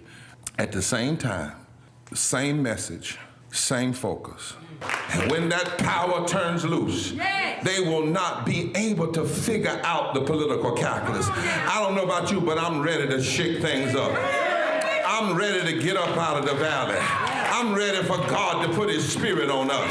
I'm ready to be used to change this nation. And what we're saying is, can't we come together? Can't we come together around an agenda? You ain't got to like everything about Reverend Barber. You don't have to like everything about Sangria. You don't have to like everything about Long Choir. But can we come together and say, it's time to end poverty as the fourth leading cause of death? It's time to have $15 and a living wage indexed with inflation. So every time inflation goes up, the minimum wage goes up. It's time to have health care for all. It's time to fully fund public education. Can't we come together? It's time to protect women's right to women's health. It's time to have affordable housing for everybody. It's time to stop the proliferation of guns. Ain't no way folk ought to be able to have more guns than they have food, more guns than they have meat on their table. That makes no sense. Isn't it time for division to be ended and love to take over? Can't we organize around that? Look at your neighbor and say, neighbor, I don't need to like everything about you, but can't we organize for power? Can't we stand for justice? Can't we love everybody for just a little while? Can't we come up out of the valley? Can these bones live?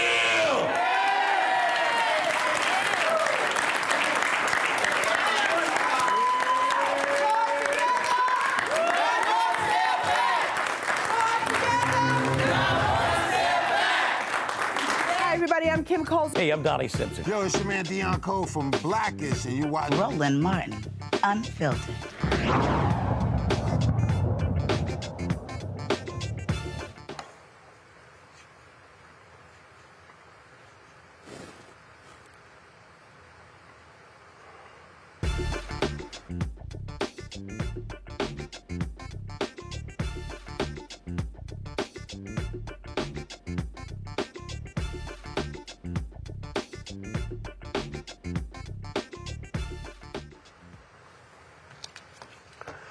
All right, folks, some sad news out of Flint, Michigan over the weekend. Outspoken and sometimes controversial Councilman Eric Mays has passed away. Mays was serving his third term on the Flint City Council. He gained nationwide notoriety during the Flint water crisis, often clashing with other city leaders. Reports say Mays died of natural causes after an illness. Eric Mays is now answers to the age of 65. Here's, folks, some of the videos there. He would often go at other council members. Watch this. Mr. Mays, could I just finish speaking? I don't need Not really. Miss Fields, you out of order. I'm warning you. Okay, then if you keep calling me out of order, you can get your butt out. Because you're not going to direct this meeting. You're not going to monopolize everybody. You're out of order. Now say another word. You put your finger up here. You out of here. You out of here. Go. You won't give me or nobody else the finger sitting at this table. You're out of here. No, I'm calm. You're out of here. I want her to keep giving people fingers. You're out of here. God bless you. God bless you. It's your fault. Now we can get on with some business.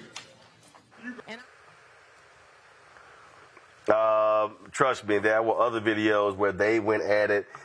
He was absolutely a character on Congo.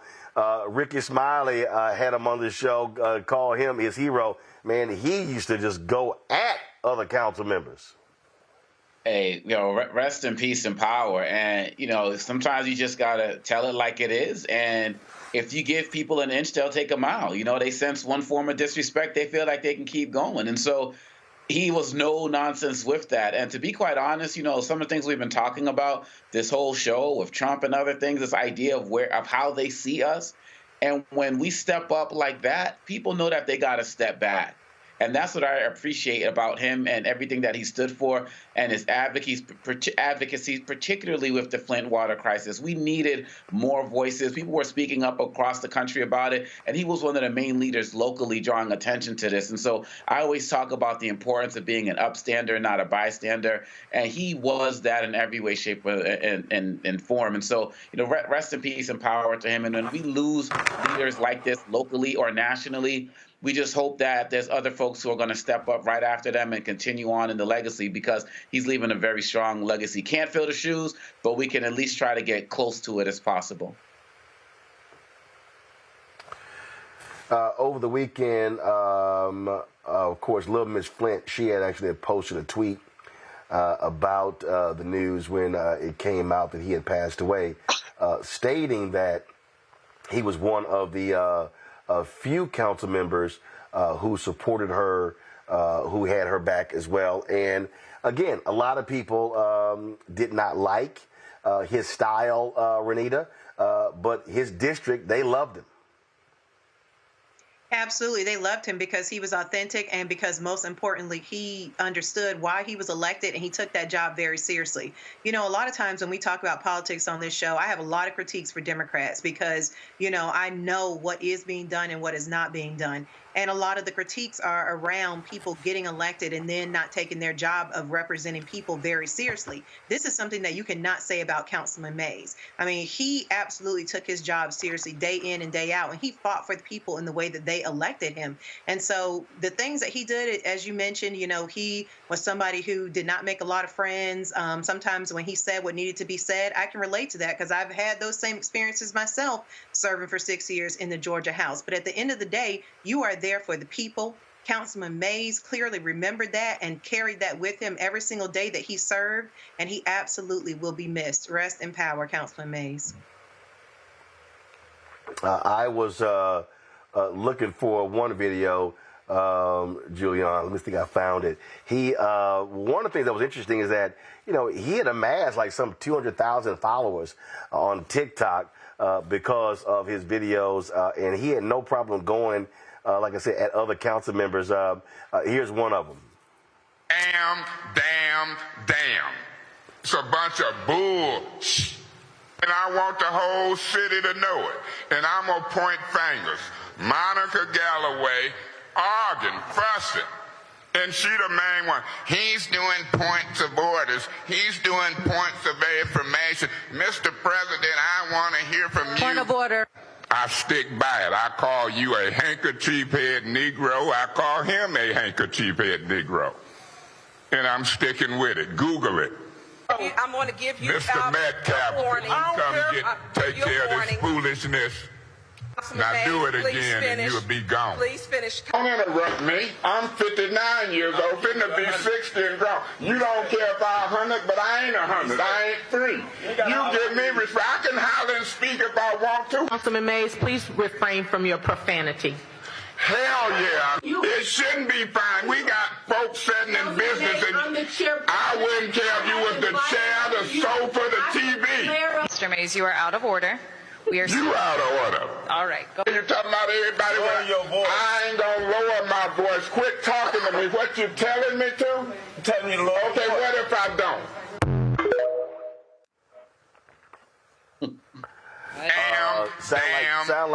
Sound like your kind of council member, Julianne.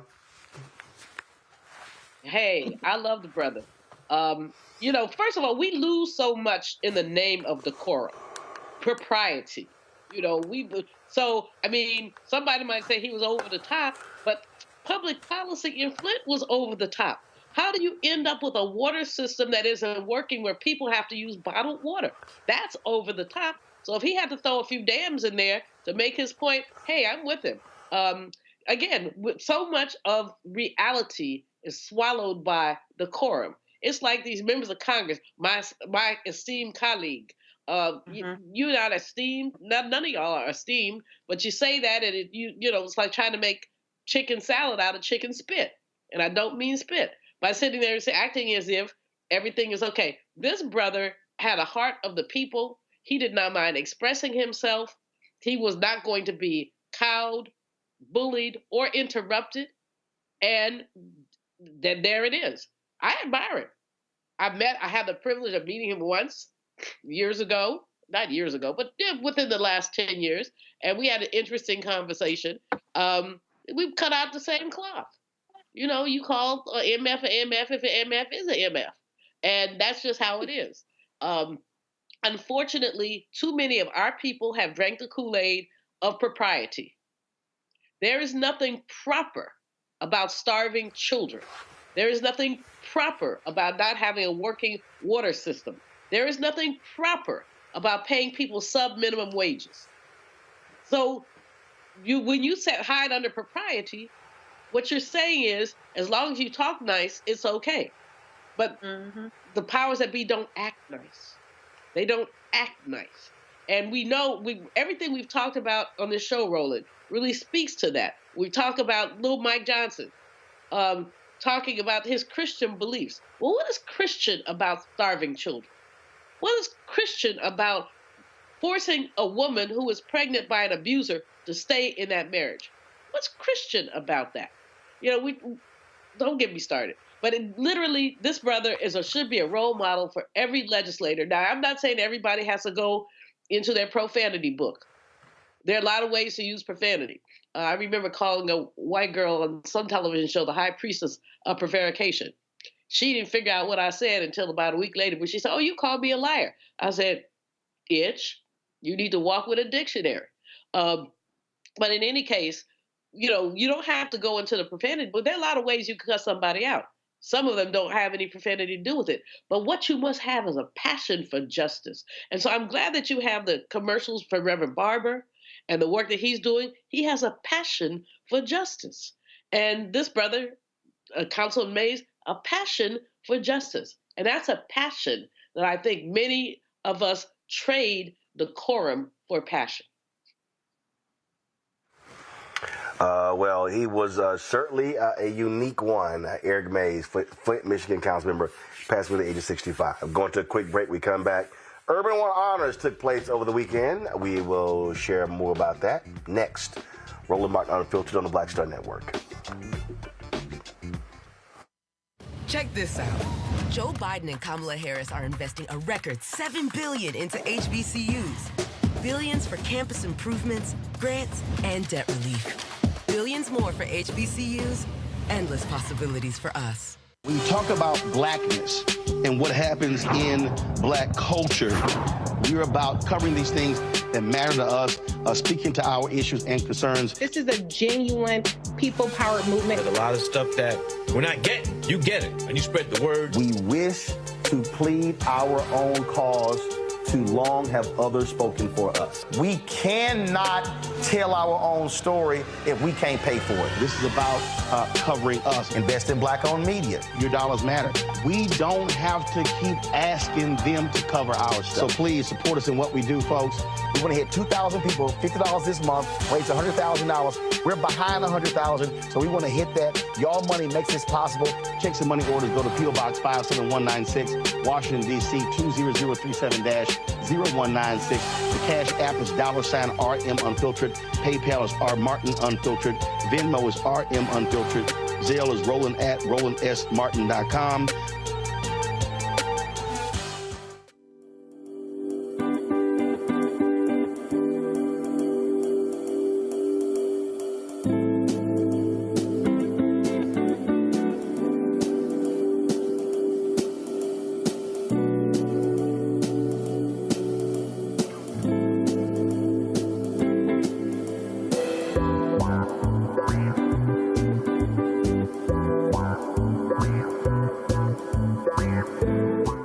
Hey, yo, what's up? It's Mr. Dalvin right here.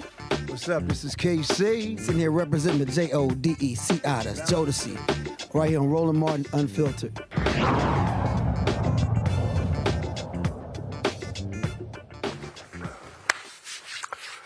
Folks, last night on TV1, the 6th annual Urban One Honors aired. That was shot last month in Atlanta. I was there.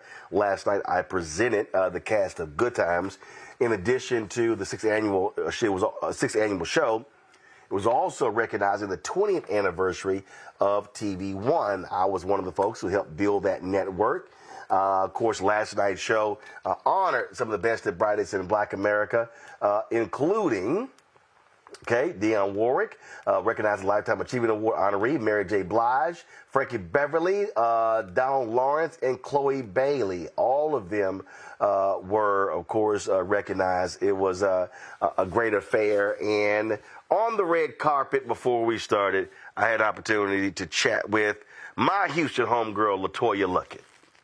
How does it feel to be here tonight? Feels great, especially considering I was one of the folks that helped build this network. One of the original. Light flex. No, I'm just, just saying. Facts. No, it's facts. It's facts. I was telling someone earlier, what people don't understand is that when we were starting, you had to go to each individual city to convince the local cable company to put TV1 on. And so they would send me out and we would do events. So I'm talking about Rochester, New York, Buffalo, New York, Savannah, Georgia, San Antonio, Fort Worth. So we had to put on these events to get African Americans hyped up. And so travel all around Mississippi, Alabama, travel all around this country to get TV1 on all of these different cable systems. And so it's not like, I can launch a digital show and we're everywhere. No, you had to go to each individual city. So it was always interesting. I'm sure. I remember freezing my butt off in Wichita, Kansas. Can't be colder than it is today. Oh, no, baby, this is the Midwest. Oh, Lord. Oh, no, it was cold. So, I'm not built from that. So I'm thinking back to all of that, and I actually came across the videos of the first news special we did. It was a national conference of national black mayors. It was at the Lorraine Motel, now Civil Rights Museum. And it was so yes, the last 20 years has been a lot of memories. He's always at the root of something. First of all, if you know him, he's going to be fresh to death. I'm surprised he don't have his feathers, because normally it's a feather coming out of the pocket. Ascot. So I needed to hit him with this one here. So. How does it feel to be, since you were such a big part of the development of the network, how does it feel to be at the 6th annual Urban One Honors Awards? It's great, because it's great to see people, because when I hosted it, it was during COVID, and there was nobody in the theater. So it was great, and we'll see what happens this year, because last year, when Tank came out, he was like, yeah, Roland, I see your African outfit. You couldn't get low. And I was like, oh, really? So I had to drop it so he can understand, don't let the African outfit fool you. So we'll see what happens this year.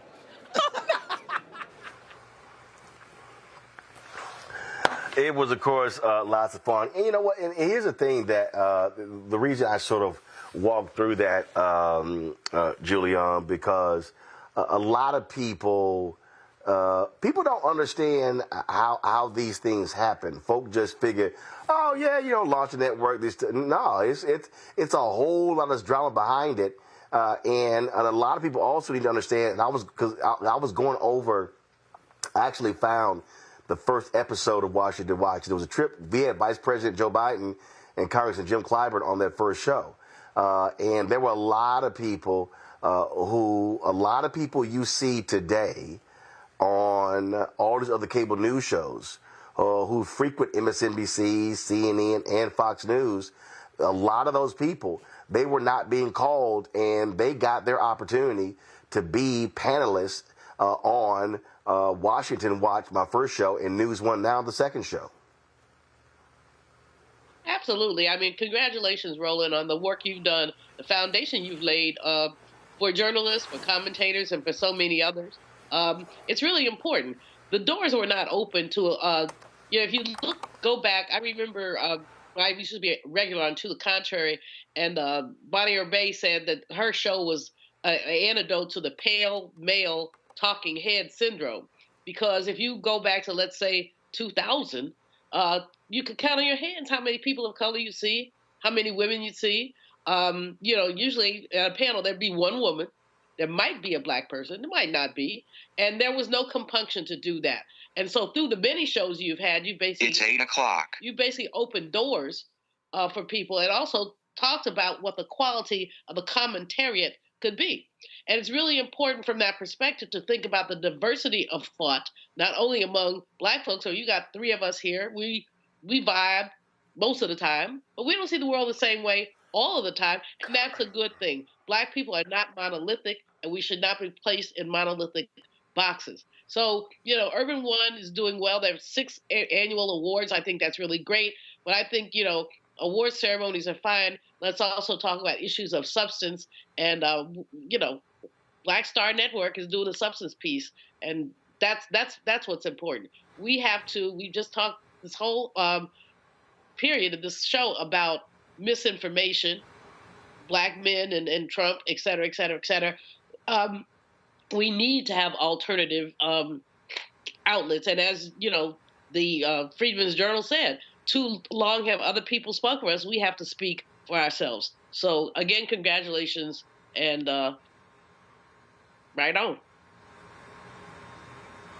One of the things that is important, Omekongo, that we spend lots of time in our community talking about and engaging in entertainment conversations. And I get it. If you think about Ebony Magazine, John H. Johnson would often talk about putting a celebrity on the cover, but there was a lot of meat that was on the inside of the magazine. And I dare say, I think one of the problems that we have today is we have lots of dessert. Mm-hmm. We don't have a lot of meat. We don't have a lot of entrees. We don't have a lot of substance. And that troubles me because in moments like this, in election years, when we're talking about major issues that are happening, I've used this phrase repeatedly that I fear that we are laughing and entertaining ourselves to death. And then when something happens, people go, oh my God, I didn't know, we didn't know that was going on. Yeah, because when we're so focused on gossip and housewives and other stuff like that, then we're losing the reality of the things that are happening in our very communities. And so if we don't have both, we are going to lose. Absolutely, and it's not supposed to be about either or. It's supposed to be about both and. And I commend, what you've been doing, working with TV One and TV One's platform, and what's been built on the Black Star Network as well, and what continues to be built. But you're absolutely right. I get so frustrated and just ask myself constantly, like, what are we doing with our platforms? We're getting all of this access, creating different things, YouTube channels and all of these things, and so many of these shows rolling, particularly ones that are hosted by black men. I can't watch any single one of them that one of them doesn't have an alcoholic beverage next to them, or several alcoholic beverages next to them, or all of the smoking. And, again, like you said, you can talk about the entertainment things as well, but there are some real things. I'm so happy to see, the President Biden, Vice President Harris advertisement on the show here, because they're seeing the importance of the media that we have. And are we going to see these ads on other platforms and networks? I don't think so, because they're not serious. And just like last week when you talked last week about how people missed the importance of the brother who does the skits and the content in that interview with Shannon Sharp, it's like even when people do drop some of these nuggets in those spaces, we don't grasp them because we still want the entertainment. We still want to laugh. We still want the gossip. And if we want to get to that next level, which is what the Black Star Network is about, and, the TV One Best in Black is about as well, we have to continue to demand that. And the last thing I will say, it was also great to see at the awards that it was honoring young, old celebrities and entertainers, because a lot of times the young folks feel like, oh, they got to just focus on like, you know, MTV awards or VMAs and all these other types of things. And when they get to a certain level, start to avoid Black audiences as well. And so it was great to see that space as well. So congrats to both Black Star Network and TV One for the incredible work that's being done.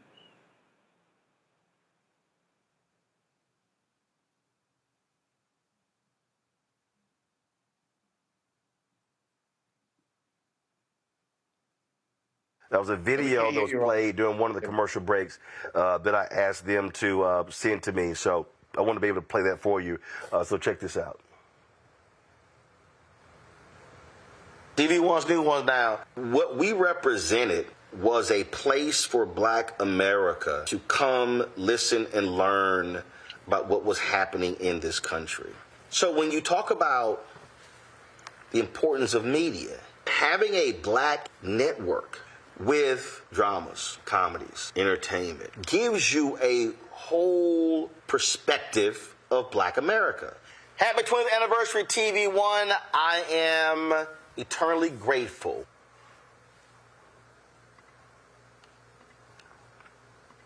Renita, that right there,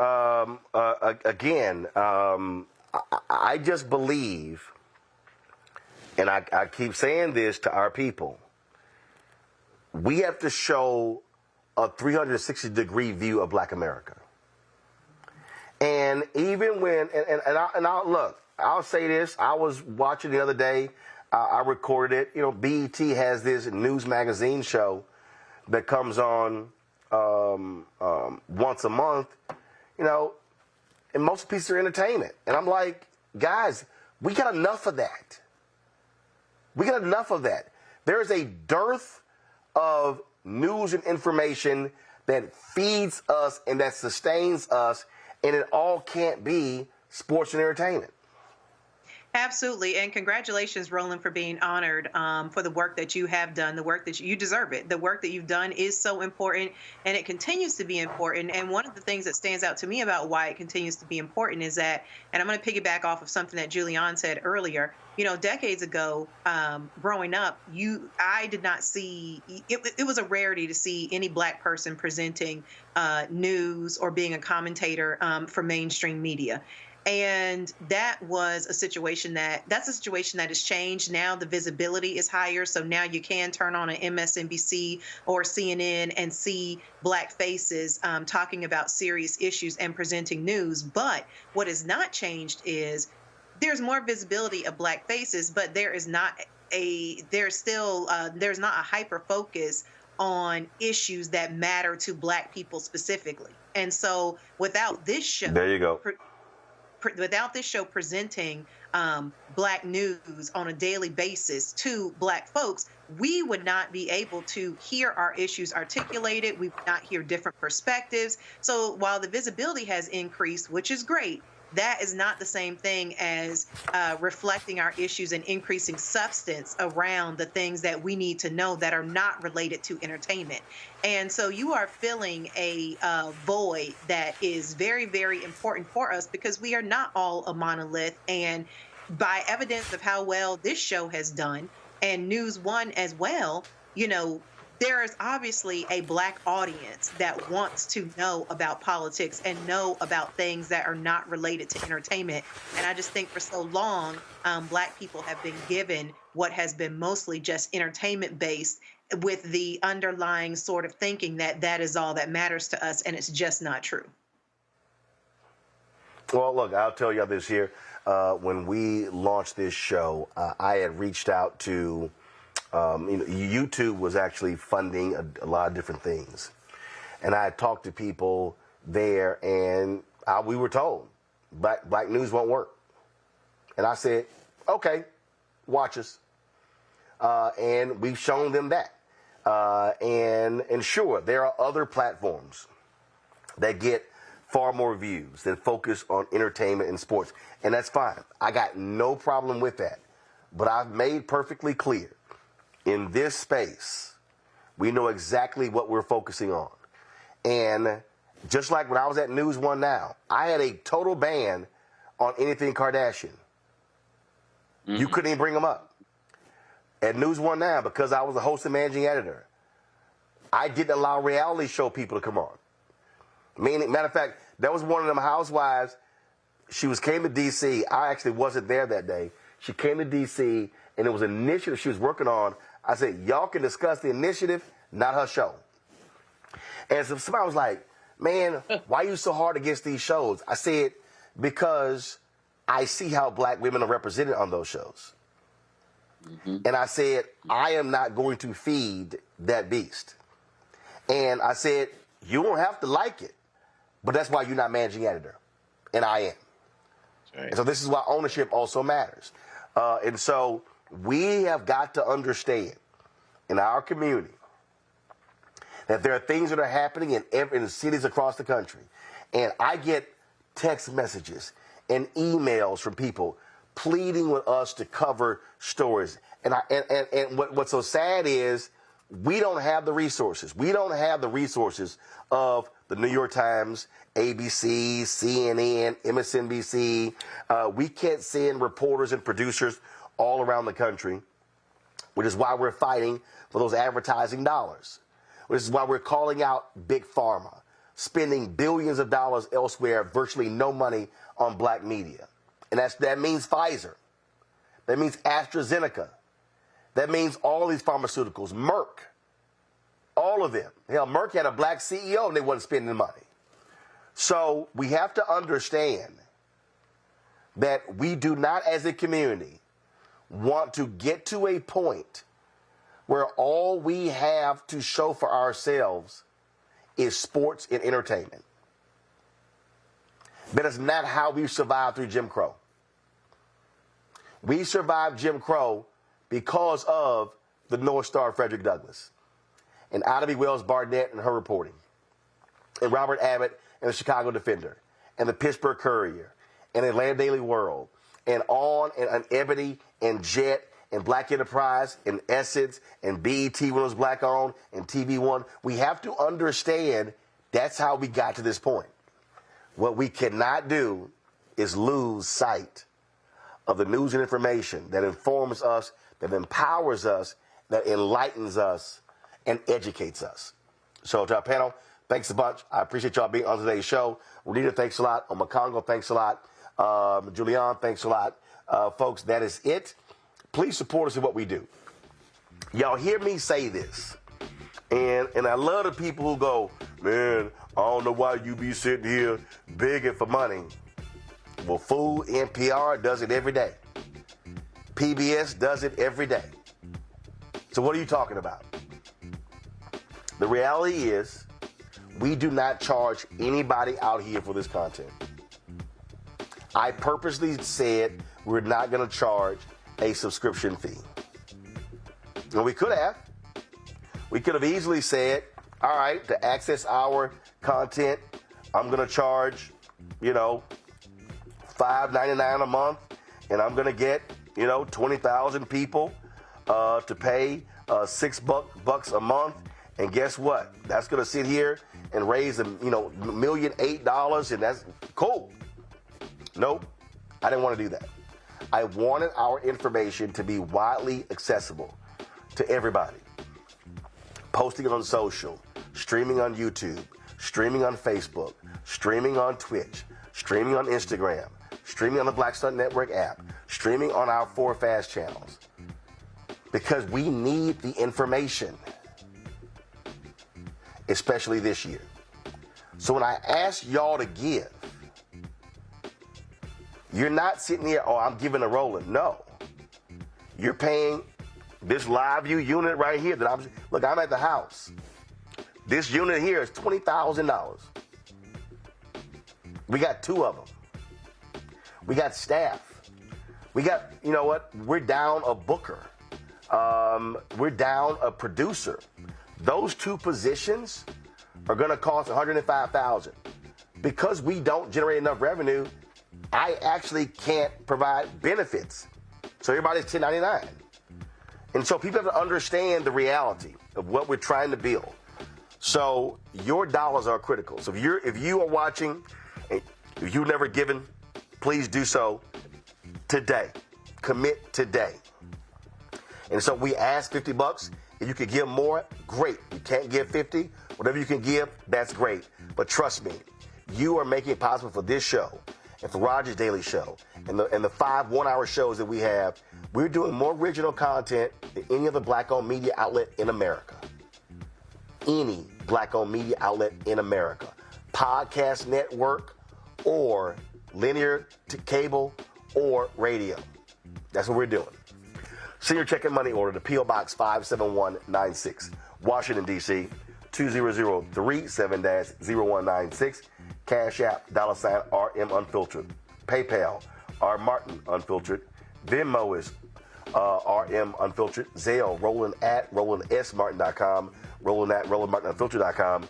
Yes, allergies are kicking my butt. That's why I'm at the home studio trying to get better. I've taken a COVID test. It ain't COVID.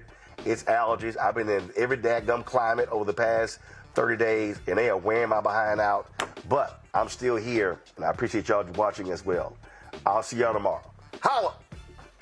Black Star Network is here. Oh, no punch! I'm real revolutionary right now. Thank you for being the voice of Black America. All momentum we have now, we have to keep this going. The video looks phenomenal. See, there's a difference between Black Star Network and black-owned media and something like CNN. You can't be black-owned media and be scared. It's time to be smart. Bring your eyeballs home. You dig?